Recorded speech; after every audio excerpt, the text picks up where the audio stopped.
Chapter 60.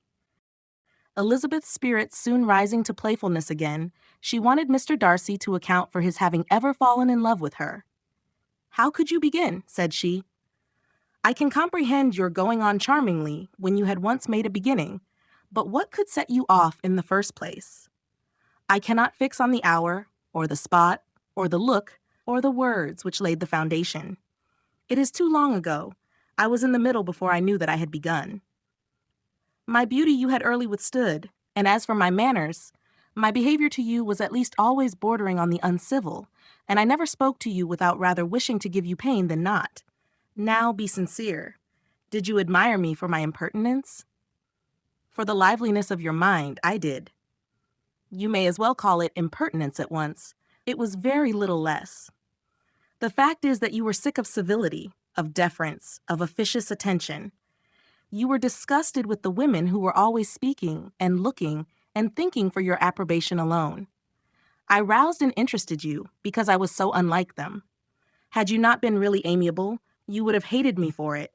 But in spite of the pains you took to disguise yourself, your feelings were always noble and just. And in your heart, you thoroughly despised the persons who so assiduously courted you. There, I have saved you the trouble of accounting for it. And really, all things considered, I begin to think it perfectly reasonable. To be sure, you knew no actual good of me, but nobody thinks of that when they fall in love. Was there no good in your affectionate behavior to Jane while she was ill at Netherfield? Dearest Jane, who could have done less for her? But make a virtue of it by all means. My good qualities are under your protection, and you are to exaggerate them as much as possible. And, in return, it belongs to me to find occasions for teasing and quarreling with you as often as may be. And I shall begin directly by asking you what made you so unwilling to come to the point at last. What made you so shy of me when you first called, and afterwards dined here? Why especially, when you called, did you look as if you did not care about me? Because you were grave and silent, and gave me no encouragement. But I was embarrassed, and so was I. You might have talked to me more when you came to dinner. A man who had felt less might. How unlucky that you should have a reasonable answer to give, and that I should be so reasonable as to admit it. But I wonder how long you would have gone on if you had been left to yourself. I wonder when you would have spoken if I had not asked you. My resolution of thanking you for your kindness to Lydia had certainly great effect. Too much, I am afraid, for what becomes of the moral if our comfort springs from a breach of promise? For I ought not to have mentioned the subject. This will never do. You need not distress yourself. The moral will be perfectly fair. Lady Catherine's unjustifiable endeavors to separate us were the means of removing all my doubts. I am not indebted for my present happiness to your eager desire of expressing your gratitude. I was not in a humor to wait for any opening of yours. My aunt's intelligence had given me hope, and I was determined at once to know everything. Lady Catherine has been of infinite use, which ought to make her happy, for she loves to be of use. But tell me, what did you come down to Netherfield for? Was it merely to ride to Longbourn and be embarrassed? Or had you intended any more serious consequence? My real purpose was to see you, and to judge, if I could, whether I might ever hope to make you love me. My avowed one, or what I avowed to myself, was to see whether your sister were still partial to Bingley, and if she were, to make the confession to him which I have since made. Shall you ever have courage to announce to Lady Catherine what is to befall her? I am more likely to want more time than courage, Elizabeth. But it ought to be done, and if you will give me a sheet of paper, it shall be done directly. And if I had not a letter to write myself, I might sit by you and admire the evenness of your writing, as another young lady once did.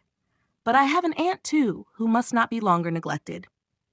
From an unwillingness to confess how much her intimacy with Mr. Darcy had been overrated, Elizabeth had never yet answered Mrs. Gardiner's long letter. But now, having that to communicate which she knew would be most welcome, she was almost ashamed to find that her uncle and aunt had already lost 3 days of happiness, and immediately wrote as follows. I would have thanked you before, my dear aunt, as I ought to have done, for your long, kind, satisfactory detail of particulars.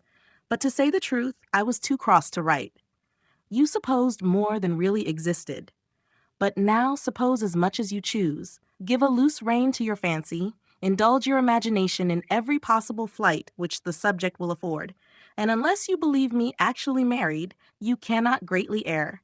You must write again very soon, and praise him a great deal more than you did in your last. I thank you again and again for not going to the lakes. How could I be so silly as to wish it? Your idea of the ponies is delightful. We will go round the park every day. I am the happiest creature in the world. Perhaps other people have said so before, but not one with such justice. I am happier even than Jane. She only smiles, I laugh. Mr. Darcy sends you all the love in the world that he can spare from me. You are all to come to Pemberley at Christmas. Yours, etc. Mr. Darcy's letter to Lady Catherine was in a different style, and still different from either was what Mr. Bennet sent to Mr. Collins in reply to his last. Dear Sir, I must trouble you once more for congratulations. Elizabeth will soon be the wife of Mr. Darcy. Console Lady Catherine as well as you can. But if I were you, I would stand by the nephew. He has more to give. Yours sincerely, etc. Miss Bingley's congratulations to her brother on his approaching marriage were all that was affectionate and insincere.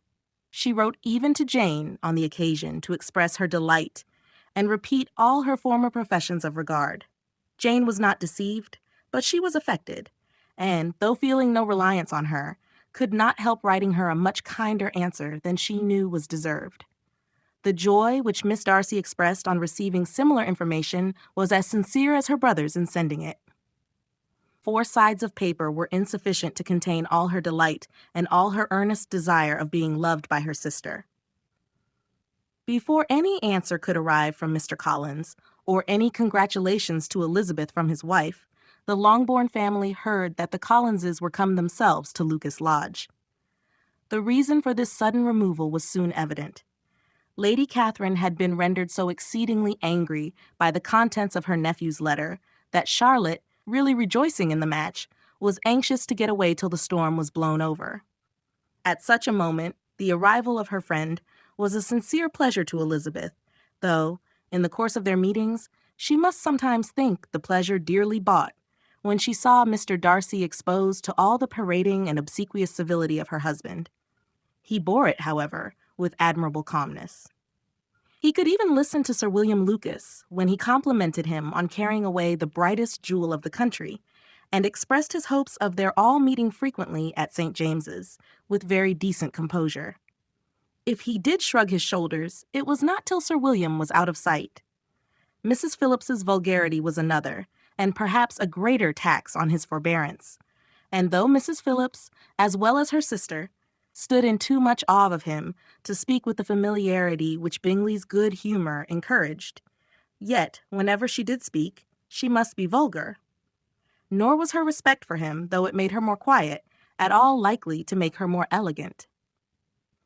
Elizabeth did all she could to shield him from the frequent notice of either, and was ever anxious to keep him to herself and to those of her family with whom he might converse without mortification. And, though the uncomfortable feelings arising from all this took from the season of courtship much of its pleasure, it added to the hope of the future. And she looked forward with delight to the time when they should be removed from society, so little pleasing to either, to all the comfort and elegance of their family party at Pemberley.